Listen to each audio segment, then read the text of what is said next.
posso assicurare ai veneti che faccio e faremo di tutto perché nessuno scippi al Veneto quello che il Veneto si è conquistato, e quindi il Bob deve essere a Cortina e faremo di tutto perché così sia. Matteo Salvini tira dritto, il Bob deve essere a Cortina rispettando tempi, budget e senza spese milionarie. Il ministro conferma dal palco allestito a Tessera in occasione dell'avvio dei lavori per la realizzazione della nuova linea ferroviaria che collegherà l'aeroporto Marco Polo con la stazione di Mestre la volontà ferma di aprire al più presto il cantiere a Cortina. Un budello light al quale stanno lavorando tecnici di eccellenza del Ministero per fare in tempo e per far scendere gli olimpionici del Bob nella rinnovata Eugenio Monti. In passato si è perso un po' di tempo.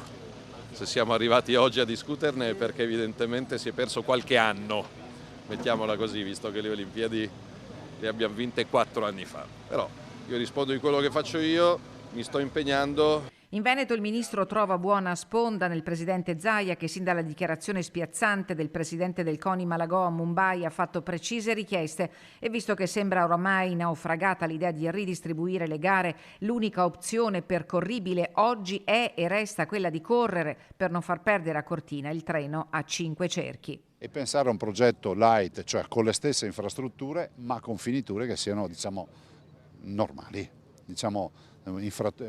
finiture assolutamente dignitose ma non sfarzose, ecco, diciamo così. E mentre governo e regione premono sull'acceleratore olimpico, le associazioni ambientaliste dell'arco alpino sono scese di nuovo in campo con una lettera inviata al presidente del CIO Thomas Bach.